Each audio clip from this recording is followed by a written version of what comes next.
आलिया हमजा साहब पाकिस्तान तहरीक इंसाफ की सीनियर रहनुमा हमारे साथ मौजूद है। आलिया साहब अस्सलाम वालेकुम, कैसी हैं आप? अल्हम्दुलिल्लाह। ट्रायल का आगाज किया जाए। मुझे अफसोस हो रहा है कि मैं ये लफ्ज़ आपके लिए इस्तेमाल कर रहा हूँ, लेकिन आपके हस्बैंड का हमने पॉडकास्ट किया था जब आप जेल के अंदर थी। कुछ हद तक उन्होंने हमें चीज़ें बताई, लेकिन जाहिर बात है बिकॉज आपने खुद बहुत सी चीज़ों को फेस किया है, तो हम चाहेंगे कि आप भी उसको नरेट करें।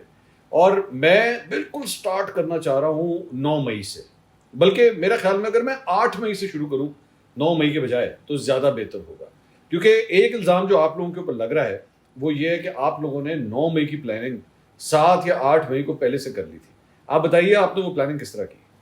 बिस्मिल्लाहिर्रहमानिर्रहीम। मंसूर, आपने बहुत बहुत पॉलिटिशियंस का इंटरव्यू किया होगा, बट अब तो आप एक दहशतगर्द का, एक गद्दार का, जिस पर बगावत के चार्जेस भी हैं, जिसने ATA को भी फेस किया है और इन मल्टीपल सिटीज़, और मैं स्टिल फेस कर रही हूँ उसको आमने सामने बिठाकर, तो आपको तो मुझसे खौफ महसूस होना चाहिए बजाय इसके कि आप मेरा ट्रायल करें।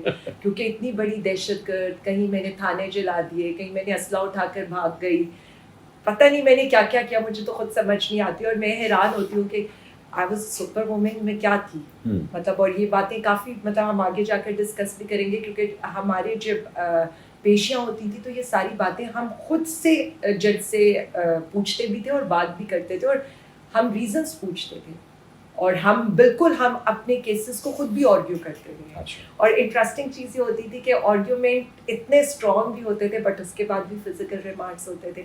अब आपने बात किया 8 मई से, मैं बैकवर्ड चलूंगी, क्योंकि ये बात जो गुजरांवाला का हम पर केस हुआ, गुजरांवाला का केस हम पर तब हुआ जब हमारी सरगोदा से रिहाई हुई। जिस दिन रिहाई हुई उस दिन एक बंदे को ये ख्वाब आ गया कि हम उससे मिले थे जमान पार्क के बाहर, और हमने उसको इंस्ट्रक्ट किया था कि उसने जाना है, अगर खान साहब को पकड़ लिया गया तो उसने जाकर कैंट को आग लगा दी।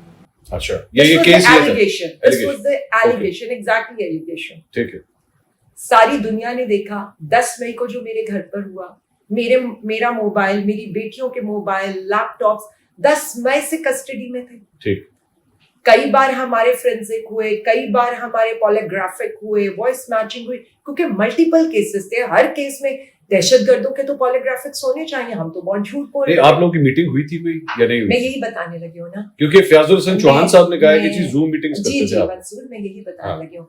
तो मैंने उन्हें ये कहा, मेरा फोन आपके पास है, आप बिल्कुल चेक करें, आप 8 की बात करें, मैं आपको यहाँ बैठ कर कहती हूँ, आप 9, 8, 7, 6, 5, 3, 2, 1 मई तक आ गए। हम सब में चेक करें, अगर आपको मैं जमान पार्क या इसके प्रेमिसेस के करीब भी नजर आ रही। वो कह रहे जूम मीटिंग थी, तो जूम मीटिंग का भी इनको तो सारा कुछ पता है। मेरा तो नहीं ख्याल कि कोई भी मीटिंग हुई है, कोई भी ऐसी चीज डिस्कस हुई है, और अगर हुई है तो हम तो उसका पार्ट नहीं थे। प्लस मतलब जिस तरह की एलिगेशंस है, आई डोंट नो, मैंने तो एक एक चीज कही है ना, वहां तो कहा गया कि आप फिजिकली प्रेजेंट थी, आपने फिजिकली प्रेजेंट होकर एक बंदे को ये कहा, और उसने एक बाले जुर्म किया। ठीक। और मैंने उनसे कहा गो फॉर इट, आपके पास मेरे फोन्स थे, आज से नहीं थे, मेरी बेटियों के फोन्स थे, आप चेक कर लें मैं कहां पर थी, मेरी फिजिकल प्रेजेंस को आप चेक कर सकते हैं। आप बेसिकली आप कह रही कोई सच मीटिंग नहीं थी, कोई जूम मीटिंग नहीं थी जिसमें ऐसा कोई प्लान हुआ? जी बिल्कुल, किसी किस्म की कोई प्लानिंग नहीं थी।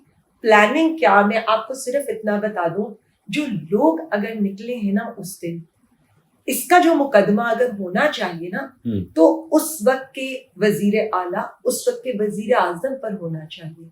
आपने वो विजुअल्स चलाए, बेसिकली तो आपने अवाम को इंस्टिगेट किया। जिस इंस्टिगेशन के मुकदमे हम भुगत रहे हैं ना, इंस्टिगेशन तो वहां से आई। आप मुल्क के लीडर को पकड़ के, आप, मैं एक छोटी सी मिसाल देती हूँ, आप बैठे हैं, बाहर आपके बच्चे हैं, मैं आपको गरीबान से घसीट कर, मेरा मतलब है, अब आप मुझे डरा रही हैं। मैं आपको नहीं डरा रही, मैं आपको सिर्फ कह रही हूं, I'm so sorry, please go I'm not the just on a lighter again I'm not go ahead।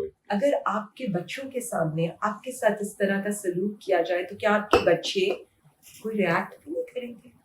लेकिन हमने ना इस रिएक्शन का कहा। मेरी मुझे तो ये समझ नहीं आ रही कि ये सब कुछ एक पार्टी को दीवार से लगाने के लिए किया गया, और सबको नजर आ रहे हैं इसके बेनिफिट्स किसने उठाए।